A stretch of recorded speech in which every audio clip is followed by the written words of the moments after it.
What's going on, everyone? Welcome in to another episode of the NML Pickleball Podcast. We're recording this on Monday, August 14th. It's the evening here. I'm Chris Ross, and I'm here with Jeremy Comazetto. Jer, how's it going? Pretty good, Chris. You sound really natural at the moment. Oh, thanks. I'm doing my best. I think this is take number 4 for the intro, so that's a tough start. But we're gonna regroup, and we got lots of stuff. We got a lot of stuff to talk about today. Always lots going on in the pickleball world. I wanted to start off with something I just thought was a little bit funny, though, that I saw earlier in the week from John Wertheim. I don't know how to pronounce his name, but he's a tennis writer for Sports Illustrated. I've read him for a number of years, at least before I followed pickleball, and now I don't read anything about tennis. But he tweeted out some survey results of tennis players, and I wanted to get your thoughts on it. Okay? Go ahead. So he tweeted this thing out that said almost 3 out of 4 American tennis players think they could win a game against a professional player in a best of 3 set match. 81% of players aged between 18 and 24 think they could win a game. Less than 47% over the age of 55 think they could compete or complete the feat. And more than half of American amateurs think their serve matches or surpasses the speed of the average pro. I just thought this was the most hilarious thing because I thought of all the people in pickleball at every level who think that they are better than they are, probably including myself. And it just made me think that it's not just pickleball.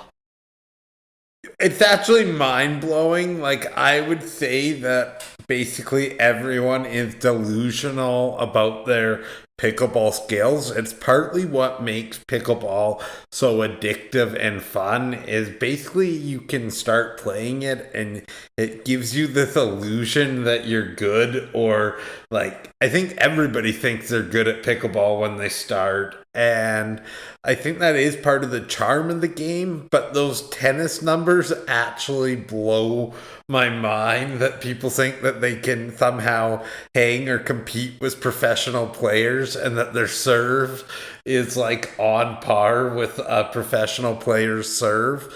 If there's a level of delusion in tennis where I thought it would just be like apparent, I honestly can't imagine what the level of delusion actually is in pickleball.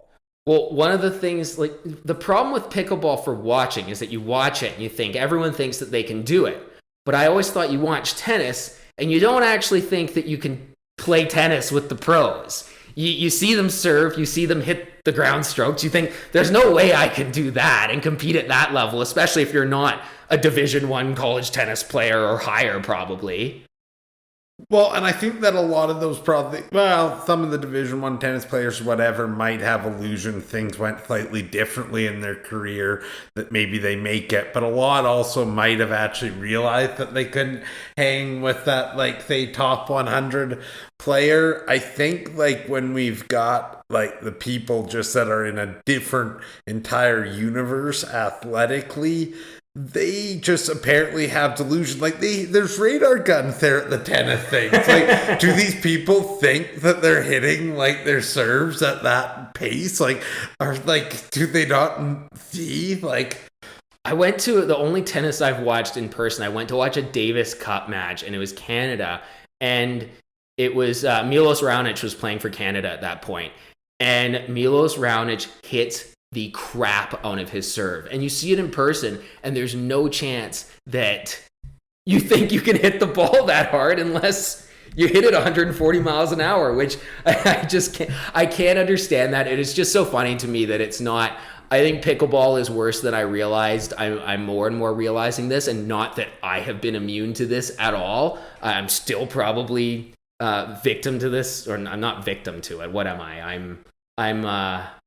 I'm dealing with this still sometimes, but it's totally next level when rec tennis players think they can compete with pro tennis players. So I question the world more and more every day. Yes, I do as well. But we also do have people watching us play our local tournament, and we catch them on video saying, "This looks just like the pros." And then I watch it, and I'm so disgusted with myself. Yes, and we know it's not. So I don't think people know what they're watching, and maybe they think if they could hang with Slim and Gritty that they could also hang with Ben Johns. But okay, we should probably actually talk about some pro pickleball because there's always lots of pro pickleball going on. We got to talk about some APP stuff, and we're gonna do we'll do a fantasy draft preview for the first, or not the first time. We did a fantasy draft preview with Eddie and Webby where we teamed up with Eddie and Webby, but we'll do our first fantasy draft preview for the PPA TOC event coming up this week that starts on Wednesday. So, but let's start with some APP stuff. The St. Louis event was this past weekend. And where do you want to start, Jer? Kind of a wild weekend. There's a lot of interesting to shocking results, I would think. Crazy shocking results. Any in particular that you want to talk about? I think I want to talk about how tennis talent reigns supreme. And there's two people that exhibited this weekend for me, which was your girl, Dominique Schaefer, who I doubted you had her in your top 48 for Challenger when we were doing our stuff, and I didn't buy it, and you were in on it though. You stuck true to that. And the other guy is Martin Emmerich, who was in slightly, I think, both in our top 48s, but I think that people don't know. So Dominique Schaefer won gold in singles this weekend, in women's singles. She beat Salome Davice in the gold medal match. And Martin Emmerich took away his first pro medal, winning bronze with Jack Foster in men's doubles, which Jack, as we know, is not the best doubles player around. So, I mean, Dominique, I just trust you on her background. By the way, you say she has a really high level tennis background. Yeah, she was top 25 junior in the world and played a number of Fed Cup events with Peru. So, she played real tennis. Are you saying that the college tennis players aren't playing real tennis? It depends where we're playing college tennis, I think. But she's got a legitimate tennis background. And I do just think that there's a certain level of athleticism and things generally that you're going to have when you reach that level of tennis. And as we see, it doesn't always translate based on how your game is. I see Sam Querrey, I think, is playing this weekend. And we've seen that can be a bit of a struggle, though I still question where exactly Querrey might be if he was actually dedicated to pickleball. But I'm not sure that Dommy Schaefer's yet dedicated to pickleball, and she just picked up a gold. But we've heard she's lazy too. Yeah, I don't know if it's fair to say that I don't know if she's lazy. I think we know that she has said that she's not dedicating herself to pickleball, but that if she got drafted, which she did to MLP, that she would put in more of an effort, and maybe we're already seeing the results of that. Yeah, I think that's a fair point. I think we had heard that, but it doesn't necessarily mean that with some... I think we didn't get much context in that. Yeah, and the motivation there now that she's been drafted and she said she's going to start working, that's I think that really matters. But it just shows she's not doing that much. She started playing singles, and she's had some close results this year. She's been getting better and better with her results. But Salome hasn't played for a couple months, but she rolled Salome in the gold, which is... that's pretty impressive to beat Salome, who's been getting some really good results. And I think it just shows when you're more talented, it just the amount of work it takes isn't as much. And the same goes for Martin Emmerich, who was 35th, I think, in the world in doubles at one point, which is way better than most anyone, except Sam Querrey seems to be the exception at this point. Although when you move like he does, I think that is what poses the biggest issue for him. He's like the most awkward mover around, not most awkward around, but he looks like Andreas Silström around, except he's 4 inches shorter than Silström. So, and Silström's better than him too. But Emmerich is 35 in the world at one point.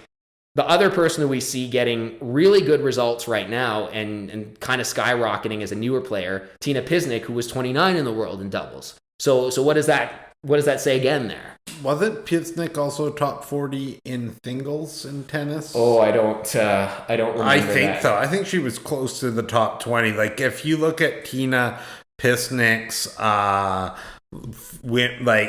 tennis background, I think she's a little older. She's early 40s now, but if you compare her tennis background, I think to any of the women in the game, she is on a completely different level. So to see her starting to have success now is not surprising in the least. Yeah, it's real. And Martin looked really good. He was playing a bunch of court. He was playing more court with Jack. And he doesn't use a two-handed backhand, actually, which is surprising for a tennis guy. But hands look really good. They look soft. I was impressed with the limited I saw this weekend. Yeah, and he was the last pick, right? Yeah, St. Louis has got to be feeling really good about that pick, because that pick, I think people questioned a lot of the late picks in Challenger, but Emmerich, when I saw that pick get made, it was made by like the Hubschman, Taylor, and Brandon, I think, are the GMs for St. Louis, and they're Florida people. So I figured, well, they know Emmerich, so that's he was on the radar. But the fact that they know him and took him there with the upside made sense, and it looks like it might be working out for them. Yeah, that looks good. Do we know any more on Nunnery's injury, speaking of St. Louis? Well, yes, yeah. So that was another theme, I think, that sort of runs this weekend is injury concerns, is that Rob Nunnery, apparently it was DJ Howard who responded to a tweet we had that he said something about Nunnery having a shoulder issue, and that's why he and Diescu, so they lost 11-3, 11-3 in the quarterfinals to Andre Mick and CJ Klinger.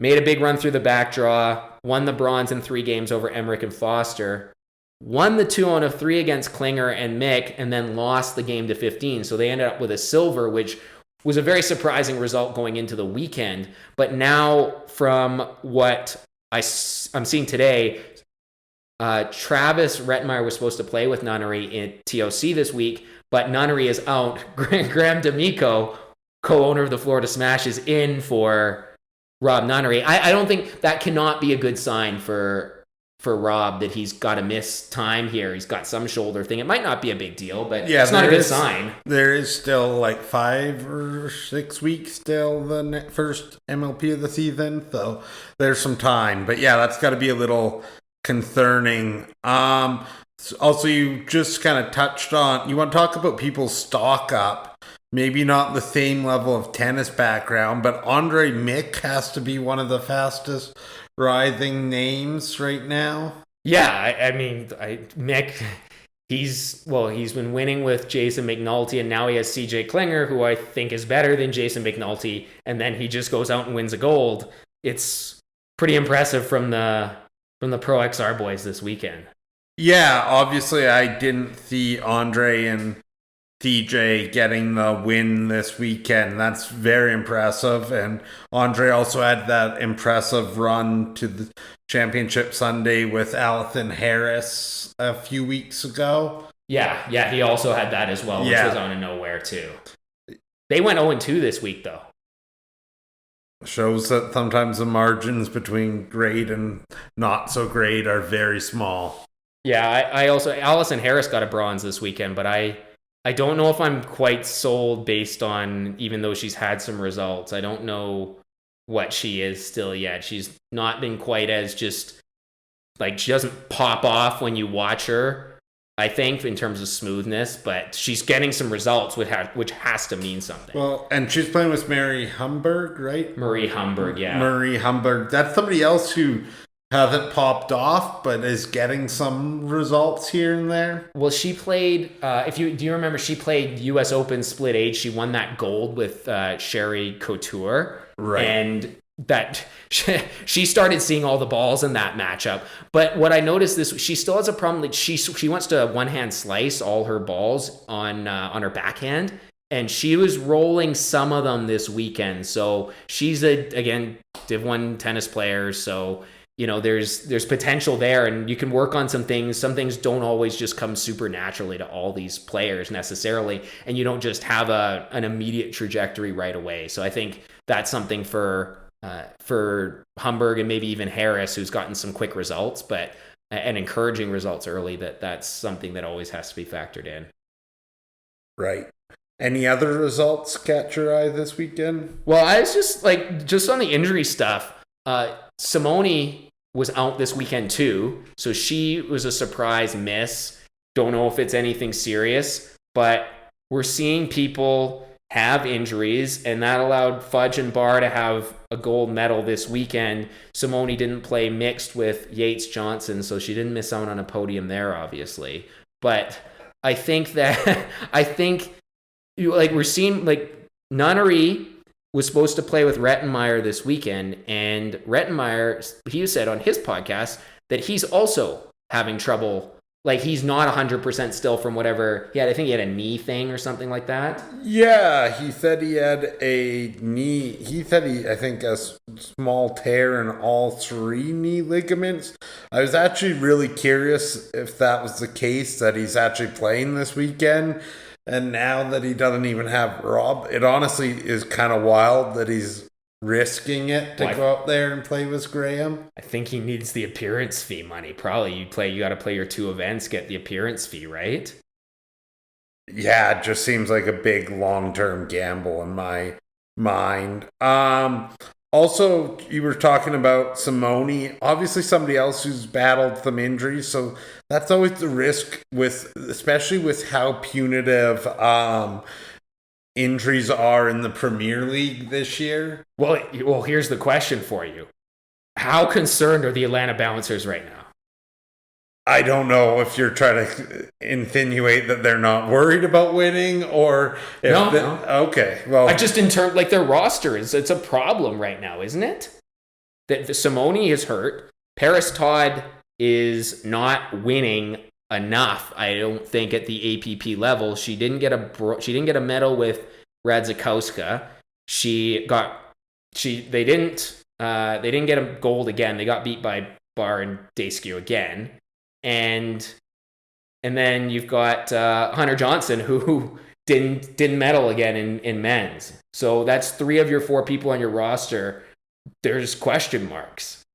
Yeah, well, I think we knew for a while that Atlanta was in trouble, perhaps, in Premier, and this can't have them feeling any better. And if Simone is in fact hurt, I really don't know where that would leave them. She's the surest thing on that roster.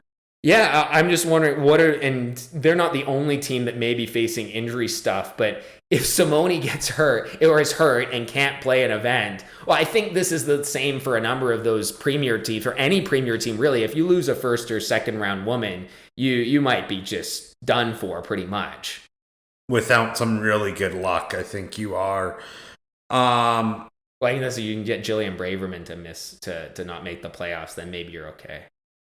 Fair. What did you make of actually Eva and Paris not medaling? That surprised me. Obviously, we've never seen Eva with a player of Paris's caliber, but we've seen her to be frank, quite dominant in the MLP primarily, at that challenger level. And Paris, her results haven't been great this year, but she and Simone had been dominant in women's doubles at that APP level. So I was just kind of curious what your thoughts, if any, were on why they missed the podium.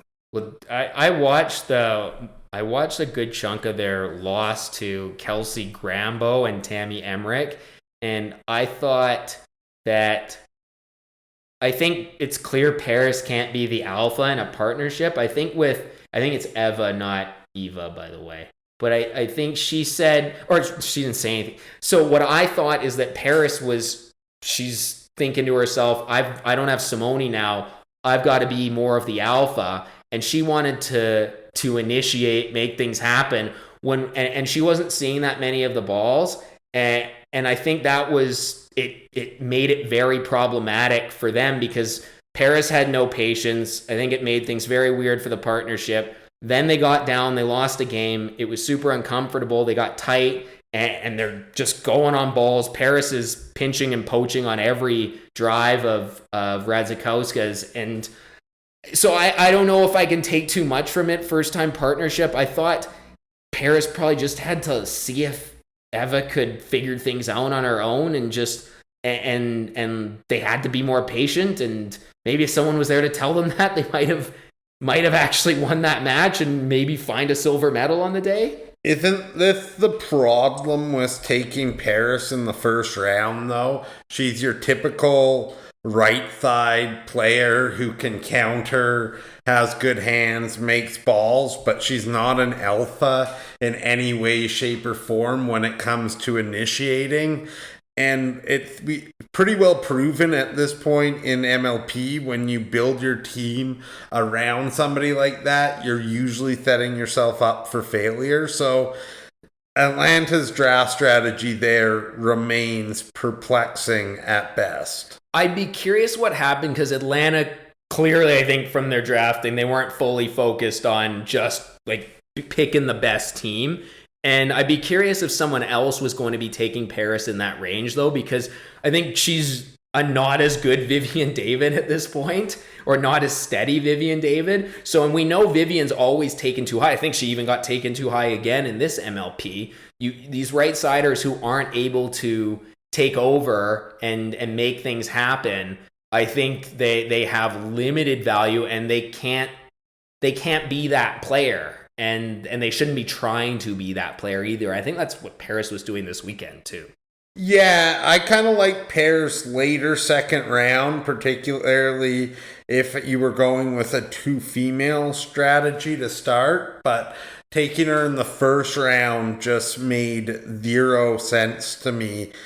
And you brought it up, but what is Hunter Johnson? Like, how many podiums in a row now have he and Yates missed playing together? I don't know. It's too many. It's too many from a guy who's now drafted Premier, and Yates Johnson has a ton of talent but never gets any results. I have no idea what he is because he only plays mixed with Paris at these APPs, and they're not winning regular. They're not winning hardly ever at this point. They had a gold, I think, in Newport, but they're not winning. So what is if he can't? And he plays the right sometimes with Yates. So I can't really figure out Hunter. I don't really know how legitimately good he is.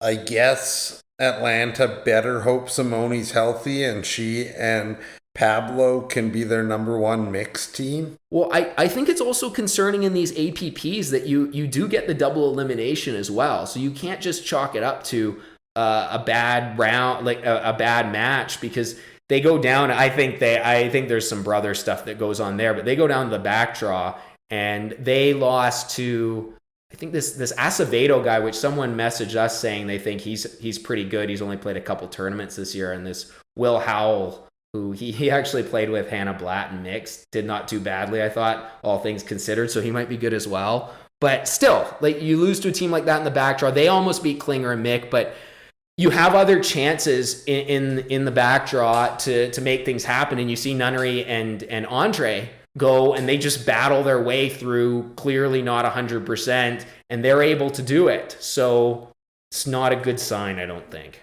Well, I think at the very least what you can infer is that Andre a few levels at the very least ahead of Hunter. Because Andre we see almost every week on the APP in that championship Sunday in both mixed and men's, with one or two exceptions with mixed. Well, yeah, and remember Andre and Rob beat Pablo and Fed at Beer City, which is a really good win in a 2-on-3 too. So that's no joke. Yeah, I think Andre, he ended up going second round, right? Yeah, second round. Yeah, and that he clearly is in that range, I think. Yeah, I think Andre's just, we're not saying anything new, but he's head and shoulders above all of these men. Although we did hear from someone else this weekend that said Martin Emmerich is better than everyone at this event in men's doubles except for Rob Nunnery and Andre, which I don't know if that's true, but it was not an unreliable source. So Martin's definitely improving, but I don't know. This weekend, at least, DJ Klinger and Andre Mick had other things to say about that. Yeah, gold medal was legitimately impressive on their part. Very impressive. Well, and Hunter Johnson, I think the other thing I want to say, just like thinking about Hunter Johnson, is he did win that golden singles. He almost lost to someone in the main draw. Jack Foster he almost lost to. But then he won. He beat Medina Alvarez easily in the winners final and then the gold. But did you see that they didn't have it on center court? I kind of missed that. I did know that they didn't have it on center court, but I wrote about it a bit in Takeaways, which will be out later today. So before this podcast comes out, but between the lack of streaming, things like not having the men's like singles final on championship court, etc., it's becoming increasingly hard to like take the APP seriously at all, and I just find its relevance has really fallen off. Like, we follow pickleball quite closely, but when only one day plus the championship day is streamed, like, it's hard to get invested in the tournaments. Or maybe that's just me. No, it's really only one day. You're right. That's a good way to think about it. I hadn't thought about it like that, but it really is the one day that you get the players that you just don't know for sure for the most part. I know we had some new people on Sunday and stuff like that, but you miss out on a ton when you don't stream the other 2 days. And look at all the stories that the PPA is getting out of these singles events. They're getting tons of storylines, and you're missing out on all of that stuff. You miss out on a Jack Foster almost taking down Hunter Johnson. I think he was up big in the third game too, from what I heard. So I just think you're missing out on so much, and it leads people to make fun of the APP when the quality, of course, it's not as good, but it's still good quality pickleball.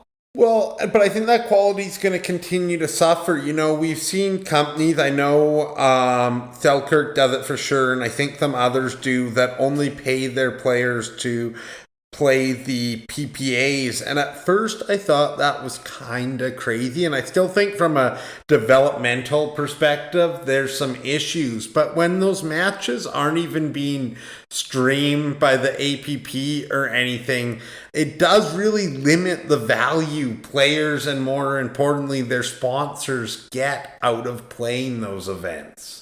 We've said it so many times. I'll continue to say that I just think they're missing, their analysis is wrong and where they're choosing to spend their money, and it's hurting them when they could lean into being this development tour, and they could lean into being a place where, like, I didn't even mention the place where new players can go. They played the singles qualifier, rally scoring 203 to 11 with no freeze. That is nuts. Well, and that is what I don't understand, if they're trying to be like the developmental tour, which they don't seem bought into. But at this point, when you're not trying to get any of the top players, that's what you are. Why? That should be the tour frankly, that a lot of these up-and-coming players want to play, to get their feet wet, get reps, have a chance to actually make some money. But if I have to pay my pro registration fee to play games to 11 with no freeze, like, what am I doing? You're wasting your time. I would be so... I don't think they announced this either. I would be so mad if I went to the tournament or signed up and then they told me it was 2 of 3 to 11 rally scoring. Like, I would be livid. I wouldn't want to come back. There just seems to be a complete lack of a sense of direction from the APP in my mind. Yeah, that's okay. Well, that's probably enough on the APP. One more thing, should actually mention just that Susanna Barr and Megan Fudge finally got their gold medal. I did briefly mention. Okay, well, they've been grinding out silvers at a prolific rate, but finally, I guess it took a Simone injury, but they got the gold. So they were down to Trong and Pisnik. I watched a lot of that match, and they they were down in the third game too, and they won 11-9. Trong got a little tight, but that was actually encouraging for Trong and Pisnik. But they could have been, maybe they grind their way through the back draw too. I forget. They probably do grind their way to a back draw and win the gold anyway. So that's a good goal for them regardless. Yeah, that's all I have on the APP. Well, okay. I could probably talk longer, but we've probably lost half our audience. We're niche content when we're really diving in half an hour for the APP. But let's get to our fantasy preview here, Jer. This is the first time we're actually doing this recorded just between the two of us, so people can see how the sausage is made and see it's much less glamorous than how it looks with our fancy chart on our blog and on social media. So in case I should explain how it works, huh? Yeah, I'll let you do that. Okay, so the way for people who don't follow us or don't understand how it works is that since actually before we started the blog, we've been doing these fantasy drafts between us where we pick teams of 3 for each of the brackets. So you have your 5 brackets: men's, women's doubles, mixed, singles, men's and women's. And we take 3 teams each. We do it as a snake draft where you first overall pick, and then you just alternate two picks for each person. And we calculate points based on gold, silver, and bronze for teams. So a gold medal means 3 points, silver 2, bronze 1. It gets added to the total for each person for the week. Whoever has the most total points then wins the week. So then we have a running table for the year. Jer has dominated me in past years. He has one up on the year so far. So he's come back after a slow start to the year. I've had to overcome a lot of adversity this year. There's been a lot of shenanigans from old Gritty over there. So he's won basically every toss of the year, among other things. So we're overcoming adversity, but all the Slim riders out there can know that we'll finish the year up. It'll be another good year for Slim. Does adversity count as Simone dropping out and giving you the free win from last week? Them the breaks. I was due for one. Supreme adversity from you. So, we didn't even do the toss before getting in here. Do you have a little dice there, actually, Jared? A little die. Do you want to? That doesn't work, bud. You can 6 sides, odd, even. You want odd or even. You pick odd or even and roll the die. You roll the dice. Okay, odd or even. You pick. Odd. Well, this is exciting for the viewer or for the listeners. There's a side with, what is that? It's the 1. I'm pretty sure. Yeah. Okay. So you picked odd. You want first pick or second pick? I'll take the first. Oh gosh. We should actually. So Fred, we should talk about what the tournament is that we're doing. Yes. Way to meth it up there, Gritty. I count on you for being the good content. But we're doing it for TOC, and it's actually a kind of wild tournament by the PPA standards. When Ben and Anna Lee both aren't playing, there's just a lot of locks go off the board.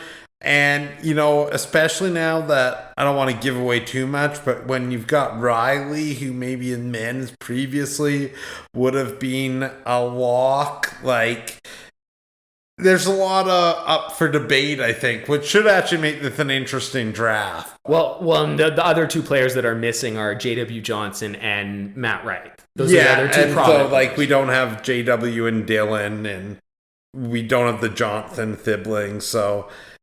And we are in Utah, so everyone should know the tournament starts on Wednesday, ends on Saturday. So keep that in mind with TOC. Beautiful Brigham City, I've heard. Yet to make it to Brigham City, maybe next year. It's a bucket list spot for producer Allissa. I'm sure that's a bucket list spot. People forget that could be a girlfriend corner too. That the locations matter.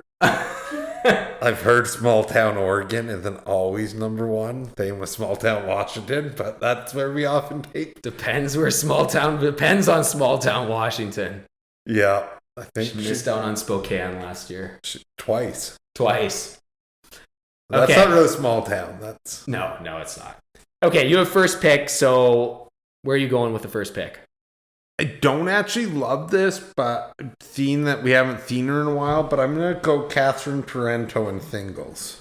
Yeah, that's who I had there as well. And just so people know as well when they see these are not our podium picks. We do not, as many people have messaged us being confused, we do not, there's nothing redundant here. We are not overlapping in the picks. We're picking separate teams. So there will be 30 separate teams or players that are picked. I had Catherine there at number 1 as well, so I agree with you. Yeah, she hasn't played a tournament in a while. Like, I don't love it. I think I am just going between track record and depth of field going with her, but this is like, I think of any of the ones this year when I was putting my board together, this is like the least I had this one figured out at all. Well, usually, like, we can talk about the APP maybe being less certainty, but at the top, again, you usually have Andre and the Simone Paris kind of combination that covers Hunter Johnson and Thingles, like some fairly obvious picks to start it off. This week, it's just the wild, wild west as far as I'm concerned. Yeah, and we'll get through all the teams here, and we'll talk about the teams that don't go drafted, because I think there's a ton of good teams, because there aren't the top teams. There's a ton of good teams that are going to go undrafted in this one for us. Yeah, it might not be our best week for getting all the points, I feel like. Yeah, so so here's my second pick. I'm going with Anna and James in mixed. We won't go on every pick, but they've just been the most consistent. And of teams, there's new teams. I just want a team that's getting medals, and they've been getting medals. And then I'm going to go with Federico here with my next pick. Federico, again, he's not a sure thing, but again, it's just about consistency here. I don't know even if that TOC, that light air, that altitude helps him, but I go with Federico here. He's just been the most consistent outside Ben in singles. You're up. I am going to go with, and I don't love this because it opens up some strategy plays for you, but I am going to go with Riley and Jesse in mixed. I'm going to be fascinated how they do actually. If we had done this draft at the beginning of the year and had these teams available, Riley and Jesse would have been, I think, a no-brainer first off the board. But Riley's results of late, what have they been? It's interesting. Do you think that Takea Paddle has hurt his game at all? I hadn't thought about it too much before it got brought up to us, but now I am wondering if it's hurt him, because he needs some pop, and that gamma carbon paddle isn't great, but I think it's got some pop, especially if it de-lamps a little bit. But well, and has Riley maybe taken this paddle to aeronautical engineer, whatever, in Arizona? I don't know, but it doesn't seem to be working for him. Oh, you're saying Paddle Fix USA needs to get on the case here. Yeah, I don't know, but Riley's results haven't been great. And outside of her very random podium in singles at Beer City, when was Jesse Irvine's last good result? I think I might have actually read too much into Jesse's Beer City singles result, because I was actually quite concerned about her movement. It didn't look great, and her results. And then I saw that, and I was like, oh, maybe she still got it. But, like, there just haven't been results. She was concussed, sir, later that event. So after I've spent, like, 5 minutes here just kind of crushing both of these players, I'm taking them still third overall in the draft. No, not third overall. Yeah. Fourth. No. You picked first, I picked 2, and then you get one. Okay, well, fourth overall. Like, did you have them ahead of Anna and James, by the way? I did, barely. Okay. I also kind of thought, we'll see. Probably a mistake. But, and then, because I'm a glutton for punishment, I'm going to go Riley AJ and hope that the good AJ shows up. That's who I had in that spot. This weekend, last time we saw Riley out there with AJ, we saw a bit of the bad AJ Kohler, just, trying some kind of taking them balls from below the net and stuff. But it's the team that I think still can beat anybody. Their hands are just so elite, though maybe actually, again, you want to talk about lacking a little bit of finishing power, perhaps, but I just think that they're the best, at least highest ceilings men's doubles team. Yeah, AJ misses so many thirds too.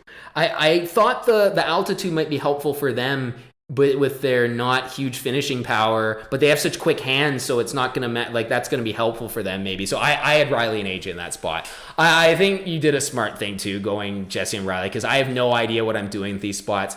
I'm just gonna follow my board because I have no idea what I'm doing here. But my number one female team, I've got, this is some recency bias here with these two picks. I've got Anna Bright and Hurricane Tyra Black, number one, which I think is probably wrong. But I looked at the other teams and there's just, I don't see any certainty anywhere else. Anna actually hasn't gotten really good results outside Anna Lee, and now I'm not liking this pick more as I talk it out.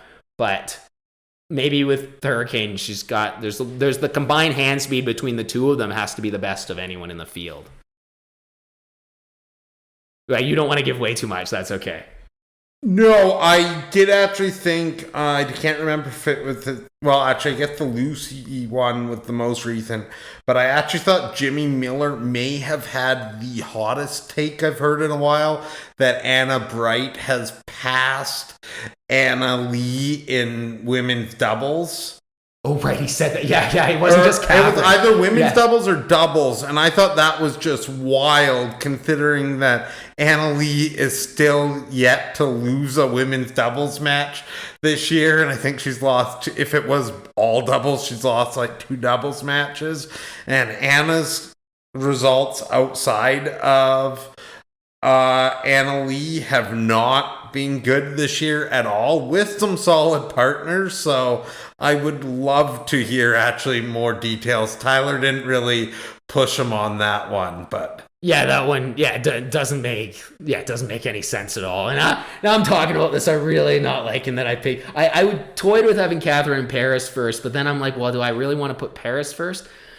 Anyway, I'll go with another recency bias pick, and I'm taking Tyra in singles as well. I had no idea what to do with this women's singles spot, but I know you have picks, so you don't have to talk too much about it, and we can get into it as we make picks more. But yeah, we'll see how those go. Hurricane coming off a win against, she almost lost to Yana though, so we'll see. She beat Anna Lee. The Tyra pick is interesting. I'm going to go next with Catherine and Paris in women's doubles. I actually had them ahead of Anna and Tyra. It'll be really interesting to see how they do this weekend. Obviously, Catherine is coming off a break, so again, some question there, but if they don't do well, I think that really leads to some Paris Todd questions. Also, is Paris playing any other events? I actually was going to ask you. I don't have her anywhere for mixed, so I don't think she's playing mixed, and she's definitely not playing singles that I saw. So interesting. I'm wondering if we're going to see her hop in late to the mixed field here, or if she's decided she really needs to get some high level reps, because it's an interesting move to go to Brigham City for one event. Seems like a spot for Paris. She just wants to go for the scenery. And then with my other pick, I'm going to go with Dylan Fraser and Andre Diescu in men's doubles. I actually don't feel great about this pick. Did they play a tournament once? And I think I don't know. I worry about Dylan with someone who doesn't have big counter ability. I did not have them as my next team. I think I know who you had next, but I had to trust my board.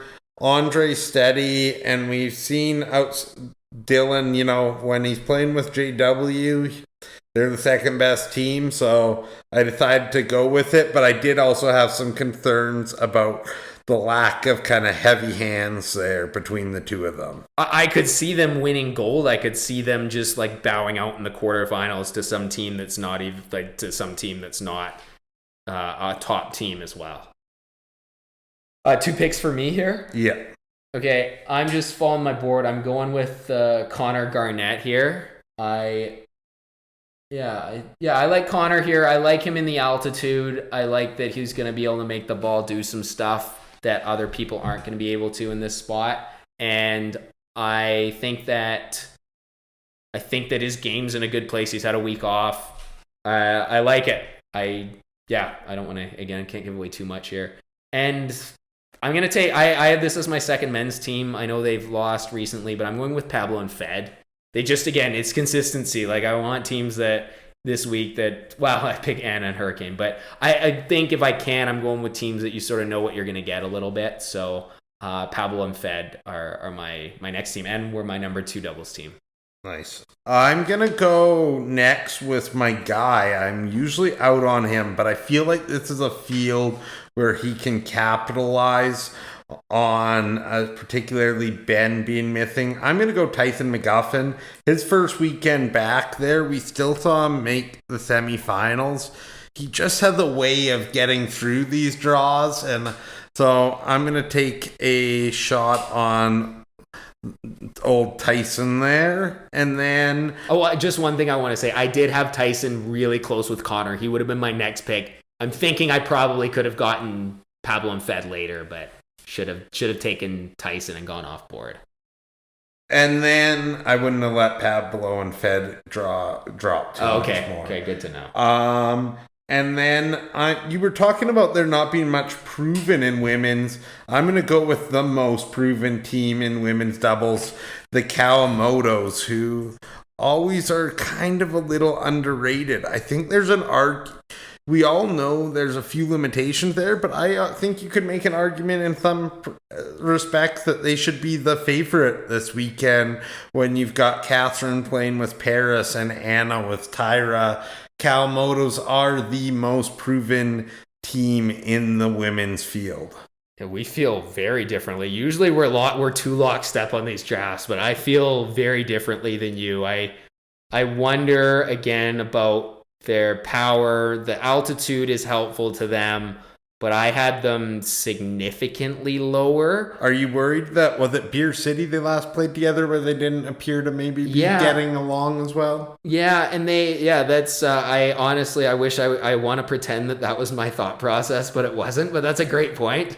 It sounds, Anna said on her podcast that they weren't getting along super well, and they almost lost to Hurricane and Lacey in Beer City. So I don't know. I had them on my board, but they were not that high on the board. So I'm happy you want to take them here. But they are, I think they're just overlooked because we know they maybe don't have as much power and things together, but especially you want to look at results. Jackie Kawamoto had the way to make Championship Sunday. Yeah, I know. I could see a lot of these teams skipping in, though. I think there's a lot of undrafted teams that are going to skip in, slip in, not skip in. But even the women's field, there's a number of teams that I think we're going to see some weird stuff happen this weekend. Like, no question about it.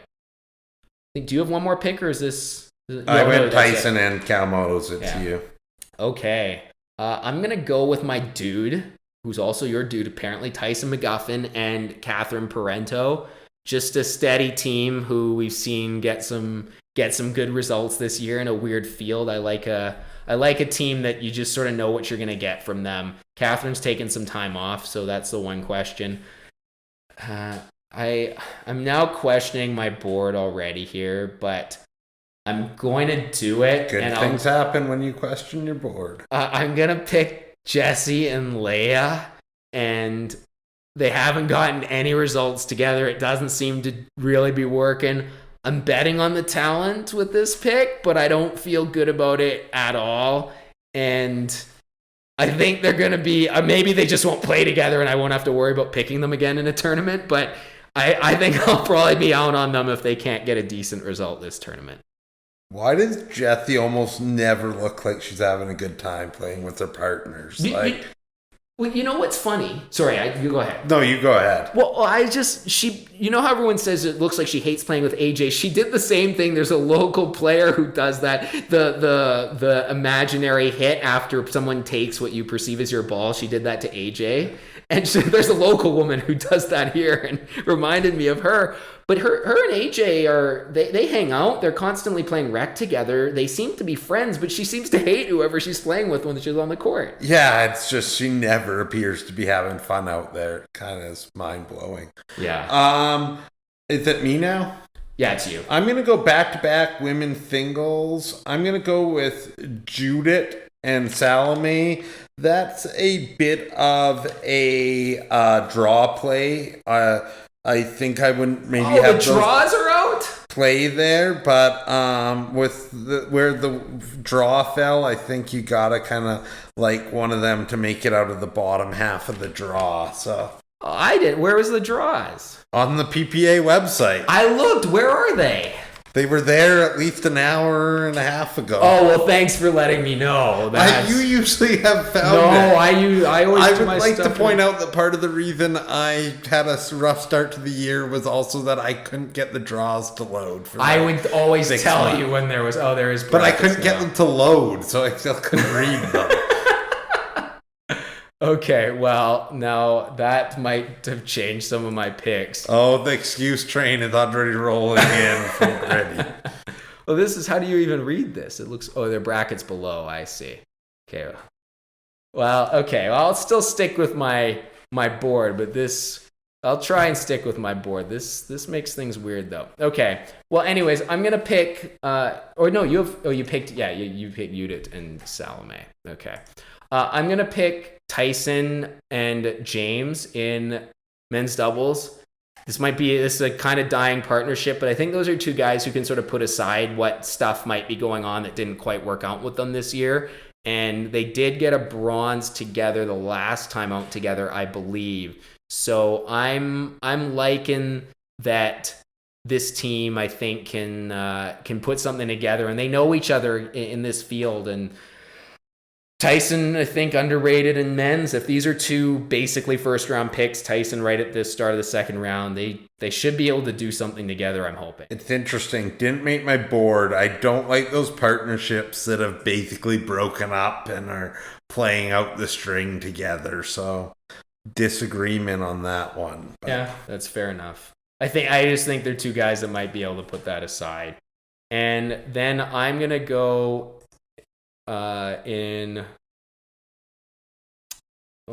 do I have one women's doubles team picked or two? You have two. Okay. Hannah, Tyra, Jessie, Leia. Okay, I'll go women's doubles here. I'll go Callie and Elise here. I think this is first time partnership for them, I believe. I think so. First time we've seen those two Utah girls together. We talked about role definition last week. I think you wrote about it in the takeaways, and we talked about it on the podcast. This is a perfect role definition situation. Elise, I think, she's the right-sided player, and Callie's going to be the alpha left side. I like it. I'm interested to see how this first-time partnership goes. They look to be on the same side of the draws, Yana, Newell, and Lauren. And I think I like them just slightly better than Newell and Stratman, even though Newell and Stratman, they've gotten some results, so I kind of sad I'm leaving them off with the picks I've made, but I kind of want to cheer for Callie and Elise too, I think. What makes you want to cheer for Callie and Elise? I think they're just nice people. I think they're both nice people, and I think there's going to be a ton of energy coming from them. And it's the Utah boost, the hometown boost, which I think is a real thing at some of these tournaments. Yeah, obviously I like that team for the role kind of fit, and I think that Elise, if anything, is underrated. I do have the same concern as always that basically teams know they can grind Callie Smith's backhand. And I'm not sure that really switching Elise for Lucy helps them in that regard. So, as we've seen, it did get Callie a gold there not long ago, but more often than not, that seems to be a problem. You're forgetting about one important thing. The Dane Gingrich 1% mindset with Elise, okay? Okay. I think you got two picks here. You're going off board here, or what are you going to do? Dead air is not the best for a podcast. Not to put pressure on you, bud. I'm just thinking for a sec, bud. You're trying to play the head games. I'm playing chess. You're playing checkers as usual. I'll let you go with Gabe Tardio and Deckel Bar in men's doubles. I like it. I kind of like that team. The Deckel Bar experience is always an experience, but Gabe Tardio's been playing some great pickleball. He can play the right side, and if Deckel can put together enough consecutive matches, which is a big but, they could do a lot of damage. And then I am going to go with my guy, Christian Alshon, in men's singles. That is your guy, Christian Alshon, isn't it? Oh, yeah. Okay. I like the pick. I like the picks. I'm gonna go. Well, are we full anywhere? We aren't full anywhere, but you're full of women's doubles teams, and I am full on women's singles. Okay, you're mixed men's singles or men's. Oh, and I'm full of men's doubles, so you need a men's singles and a mixed team. Okay, and normally I'm keeping track of this as well when we're doing these between us, but I'm not doing it for the podcast audio purposes for all my typing and clicking, which I do a lot of incessant clicking. I'm gonna pick Vivian and Thomas here in mixed. I should have actually looked at the draw maybe here. But anyways, I'm going to take Vivian, Thomas, and Mix. I don't know what this draw looks like. I have them in the spot. I don't know. Oh, yeah, that's your chess checkers situation here. I like them. They're playing well. They're not in this field. They definitely should be in a medal contention, I think. And then my next team, I had them slightly ahead of Gabe and Deckel, but I really do like the Gabe and Deckel team because he's the right side. Deckel play the left. I don't know. Deckel might be too alpha for Gabe in terms of what makes Gabe really dynamic on that right side. But I'm picking Julian Arnold and Thomas Wilson. They did beat Riley and AJ last tournament. So they're on the same side of the draw from what I can see here. So I like them, and they're always dangerous. Yeah, they're always dangerous. I still have a lot of questions about Julian Arnold these days, his results. I know they got that last weekend in men's, but other than that, what has he done lately? Well, he and Lauren lost last week to Tina Pisnik and Pat Smith, too. How are you feeling if you've taken him? Did he go 7 overall? If I'm Morgan Evans, I bet he's probably not thinking very much about it. But normally, if I were a GM, I would be concerned. But Morgan probably isn't that concerned. He seems generally unbothered. That'd be a nice way to live life. I know. You got 2 picks here. There's a bunch of teams that can be picked here, and I think, I want to talk about some of the undrafted teams because there's just a whole bunch of them that I think are pretty good and could be right in the mix in a lot of these picks. I am going to go with actually Federico and Leia in mixed. I continue to have concerns about Leia's mixed game, but Fed seems to, be getting mixed results and on the upswing, and Leia, maybe she is a little more rested for those mixed days hitting out singles. So I'm going to go Fed and Leia in mixed. Who they almost beat someone. I forgot who it was. I'm trying to remember as well. They came very close to a very good weekend last time.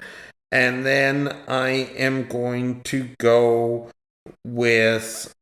I'm going to go back to mixed, and this is a team that's probably playing out the string, but for some reason I kind of like their draw this weekend. I'm going to go with Callie and Jay.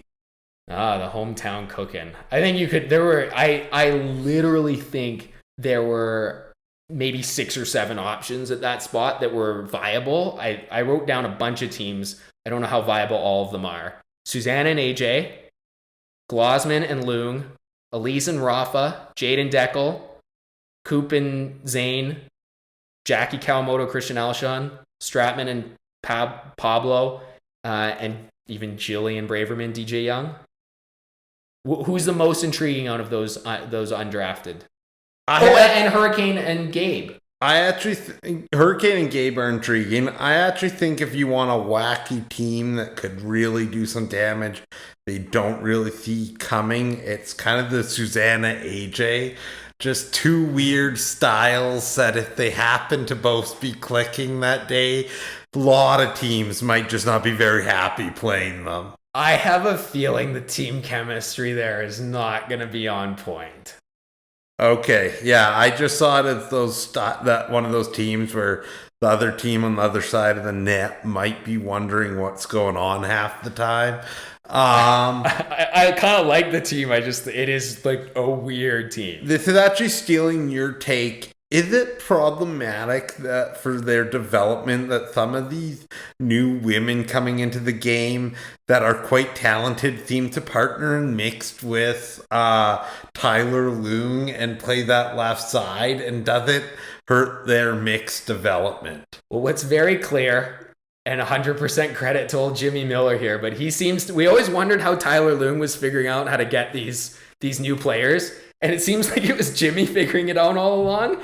And I think it's bad for their development that they just get to sit on the left. Anna last year, now we see Tyra this year, Vivian Glosman now. I'm sure there's others that I can't think of that he's partnered with in the past. But he gets a lot of these newcomers. I don't know if he has any Rachel Rohrbacher partnerships coming up. It's not great. Like Glosman had some rough results recently. Yeah, I was as high on Vivian Glosman's potential probably since we saw her play a tournament. Like we just saw Instagram, I think it was footage of her playing a tournament in Oregon. Like I thought she looked like she had the most talent of any female I'd seen since probably Anna Bright. But her results of late are concerning. It really seems she's stalled out. What concerns me probably most is there seems to be zero actually progression in her mixed game. And if we're looking at her as a premier player in MLP here, I'd have big concerns with her, particularly when it comes to the mixed. And playing with Tyler this weekend probably not going to help that much. No, it's not good if you're preparing for MLP and you've got to play on the right with a non-lefty. No, I don't think it's ideal at all. I've got a couple picks left. What do I need again? You got to tell me. You need 2 women singles, 1 men singles, and I think that's it. Yeah. Okay. So I'm gonna pick Yana here in this spot, and then I've got to look at this. Oh, and then I need a men's singles as well. Yeah, 2 or 1 one men's singles, I think. I'm gonna just take. Oh, screw it. I'm just gonna go with my board. I'm gonna take Mary Brasha here. It's not a great draw. She's on Catherine's side of the draw here in her quarter, but she's the only person. She beat Catherine this year, so let's go with Mary. Interesting. I thought there was actually a Lauren Stratman or Chai Yi Wang argument in this. I don't think Chao Yi Wang. My half Chinese heritage is not happy with you right now. Okay. Chao Yi Wang, we saw her in Seattle. She's playing all these draws. She looked legit playing Annalie Waters. I think it was one of her first tournaments. But yeah, I'm still gonna go with Mary B. I need a men's singles, I believe, and a women's doubles. I'm gonna go with. I actually didn't really have him in this spot, but Gabe Joseph. I just ride the hot hand. Yeah, I think that's fair. I actually went against my board, but I do sometimes we see momentum. It matters often. And then for the last women's doubles team, I was really torn. We've seen the team that's been most underestimated this year is Yana Newell and Lauren Stratman, and that's who I'm ultimately going to go with. But I was tempted to go Andrea Koop and Tina Pisnik, and I think they're kind of scheduled to meet in the bracket, if I'm remembering that correctly. But honestly, Coop's results of late scared me off that pick a little bit. It wasn't actually Tina, who just seems to be improving every time out. So I'm going to go Yana and Lauren, but one of the teams I'm most excited to watch this weekend, hopefully, is Andrea and Tina. I think there's a number of exciting teams that are in this draw. So you've got Megan Dizon's back from her concussion, speaking of another injury concern. If she does play, she's with Lacey Schneeman. You've got Susanna Barr and Vivian Glosman, PNW connection, playing together. Braverman, Bob Yoshiro, Rachel Rohrbacher, and Rihanna Valdez. The Brasha sisters I think the Brasha sisters I think they were next. They were my 7th team, not Pisnik and Coop, but and Irina and Judith Castillo. What's crazy about that is I think all those teams are like interesting and legitimate threats, and this is a draw where we're missing a couple of women, notably Annalie Waters, and it speaks to the growth of the women's game over the last year that we can have that many teams. There's a lot of drafts in the PPA last year where once you kind of got outside of the top 4 teams, it got bleak, and suddenly we're going 10 deep. Yeah, of interesting teams. So that's actually just great to see. Yeah, no, it's really good. And I think I have one pick left here. I'm just looking at the draw and I'm changing. I wanted to pick Kwang Duong with this pick, but I see he's got Connor Garnett on he's got to play Ryan Eveloff first round. So I don't think that's actually a threat. I like Kwang here, but I'm going to go with Colin Schick, just draw based here. Yeah, I had actually the same in that spot. I think Kwang Dong is actually... I gotta stop saying Avatar Baller, is it? Let's try that. I'll let you just stick with those. Avatar Ball Bender. There we go. I think he actually got a bad matchup last time in Dylan Fraser, and that actually also knocked him out of the points draw last time. I think those guys that can really cat and mouse, his game might not be as sophisticated for, but I'm going to actually go out on a limb and say that Ryan Eveloff's going to have a hard time if he just wants to stand pat there and try to bang pathing shots on Avatar Ball Bender. Yeah, I don't think Ryan. I don't expect another run from him. I think that does it for our draft. We didn't talk about were the undrafted men. You didn't. I think I agreed with you on. We had the same top 6, not shockingly. Jay and Pat not drafted. Eric Lang, DJ Young, Hayden Patrick Quinn, Tyler Loong. Any of those guys were in consideration for you for the last spot? I think they all were. I think the DJ Young with Eric Lang, he's just been playing the best pickleball he has in quite some time lately. Pairing him with Eric Lang's interesting. I had all those teams in the mix. Another team that's interesting is I know Christian Alshon. Men's results have left something to be desired, but I think he and Connor Garnett together this weekend is an interesting team. Yeah, Christian will have to play the right, I presume, and get some practice on the right so he can play with Riley. Yeah, I would think they would keep Connor on the left there, so it'll be interesting to see Christian playing the right. You know what's not fair to you is now that Tyler Loong is drilling, that you didn't pick him. He's finally drilling. That is true. He tweeted about that? Oh, I think I have it. I think I have it, or I don't know if I have it actually.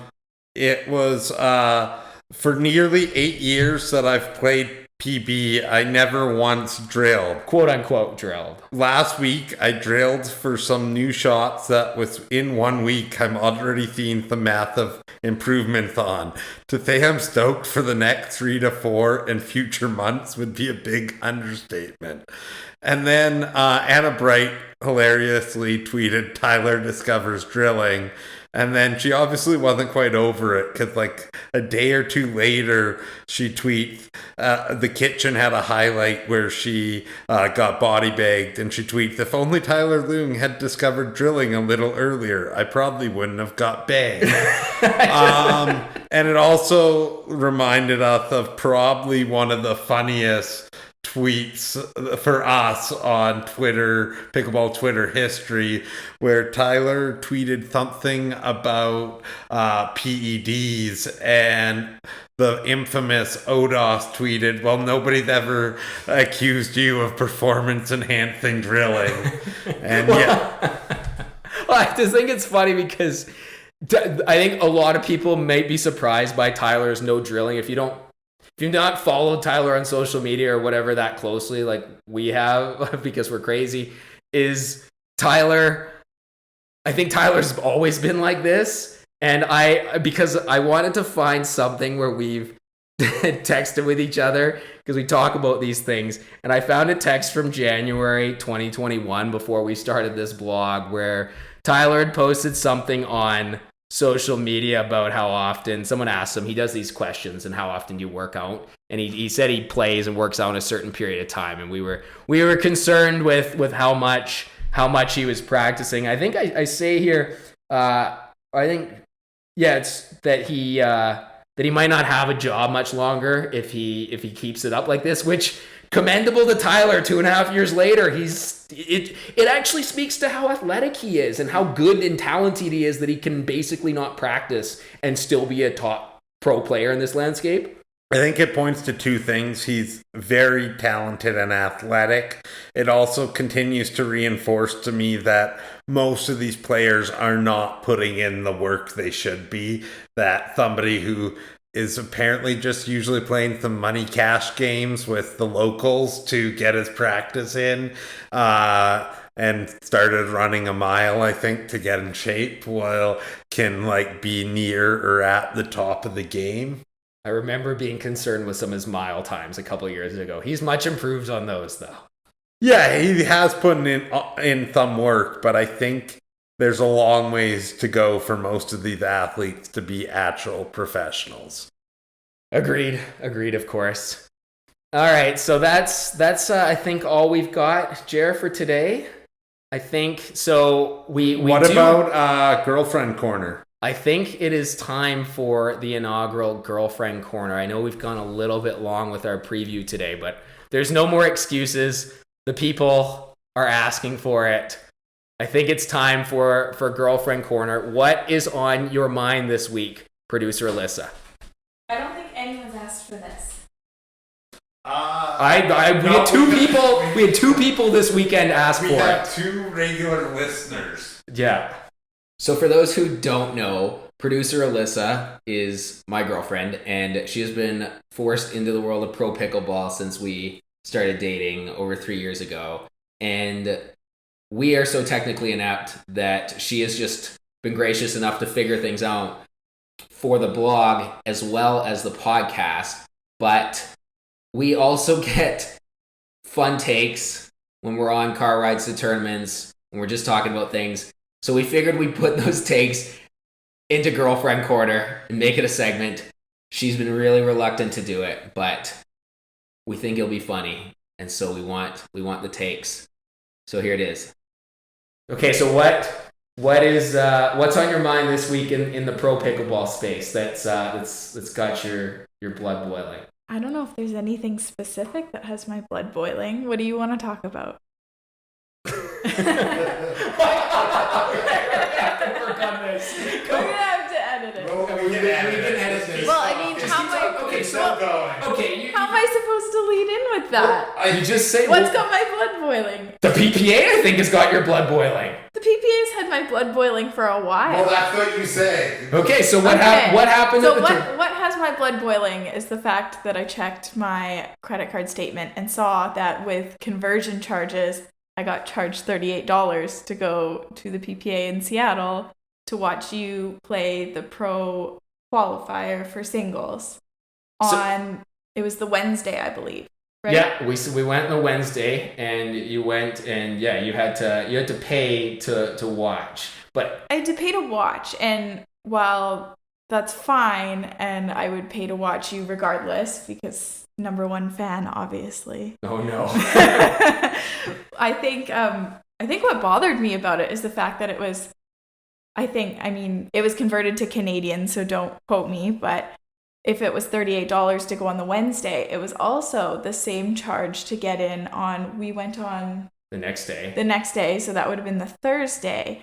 Whereas the Wednesday, I watched the pro qualifier, but the closest I saw to a pro all Wednesday was Marshall Brown. Sorry. Okay, this is good. Okay. I'm sorry. Don't be sorry. This is Girlfriend Corner. We want the takes, not we want the off mic takes. Okay, well, the closest I saw to a pro was Marshall Brown. I mean, Wednesday is... even the sponsors and the booths aren't even there Wednesday because it's Wednesday. It's qualifiers. So it feels like they're just trying to make money off of family and friends on a Wednesday and charge the exact same amount to get in for on one day it's an experience and the other day it's kind of like I'm just at the Seattle Metro just for an extra couple days. Well, you liked watching some of the other pickleball that was going on, though, like at the tournament, didn't you? No, I don't. What? That is my second complaint. Why at the PPA are there 3 O's and 3 5s playing? It is a pro tour. I want to go watch the pros. I want to watch high-level pickleball. I love it. It drove me crazy when we went on Thursday and we watched an excellent match between Ryan Cherry and Avatar Ballbender, and we wanted to go watch a follow-up game of Ryan Cherry to see how he's doing, and they had that stupid, I guess it was a windscreen, the black thing on the fence. Yeah, on one side. So on the courts, the one side was blocked off. So if you wanted to watch the court that was closest to that windscreen side, you had to watch it through 2 other courts. So I'm trying to watch Ryan Cherry. Who was he playing? We caught the end of it. Naveen Beasley. And regardless of who he played, you could barely watch it because you were watching through 2 like really sad looking games and there were balls flying everywhere. And I don't know, for a pro sport, that's not the experience. I don't know. I don't go to a Blue Jays game to go watch a little league game in between. I don't understand why at a PPA. This is the best. Why is this so funny? All right. Good. Do you have anything more to say about the PPA? But your Why are you not responding to my take? I think this is what the take is. It's Girlfriend Corner. We just get your take. Oh, that's it. I'm just speaking into the void. Yeah, I think, there's obviously explanations to some of these things, like subsidizing their tournaments and necessity of venue, but I think there is some aspect that this is actually how people feel, like who aren't really in the know and understand what's going on at the tournaments and understand all that goes into them. So, which I get it, and then if that's the case, then maybe we should be looking at a different way to allocate court space. Yeah, because quite possibly. I think it's almost offensive to the pros that you're putting them on some little garbage corner court after, like, I go back to Ryan Cherry. He had an awesome win. Like, I want to, as someone who doesn't follow pickleball as closely as you guys do and that isn't as fully engaged with pickleball, when I see an awesome match like the one against Ryan and Avatar Ballbender. You can call him Guang Guang. I don't want to butcher the pronunciation, but I watch that and I'm hyped up and I want to see more, and then I can't, or it's very difficult to. Okay, cool. Thank you for your takes this week. So that is Girlfriend Corner. If you agree, if you disagree, let me know in the comments. Let me know what you think. Regardless of what people say, we're going to get more takes from you. I don't know, if they're mean, I might cry and just never do Girlfriend Corner again. Okay, well, don't be mean, people. Be nice. You can be mean to Jer and I, but you can't be mean to Girlfriend Corner. Well, you probably can be, and you probably will be if you want to be. But anyway, that's it for the show this week. So we will we might try and do one other thing. Producer Allissa and I are going away for a couple gallivanting around Europe for a few weeks. Two weeks. Not giving people content, just hitting up all the highlights. Rome, sailing through Croatia or Greece, I think, Macedonia as well is in there. So that's where the people it's really for a wedding. Oh, you guys are getting married. Congrats. So we'll see if we can get some content out for you. We actually might put out some rankings. We'll have some takeaways. Jer will be steering the ship while I'm away. One of us isn't an English major, and it's really going to show the next few weeks. So my apologies in advance, people. People already complain enough about our editing. But I've lost my lawyer who can review things from a legal standpoint and my editor. So it's going to be rough, folks, but maybe you'll get a few hot takes in return. So yeah, so thanks for listening, everyone. Make sure you just subscribe, YouTube, Spotify, Apple, read the blog. We'll have takeaways, and we'll have fantasy draft previews up there. And we'll also have actually a fantasy preview for the Gamma Classic. We were asked to do one, so we'll do one there. If you want the niche market there, that's us on the Gamma fantasy draft. So where do you find us? And you find us at NML Pickleball everywhere. You can email us nmlpickleball@gmail.com. That's it for today, Jared. Thanks. Later. Okay, see you, everyone.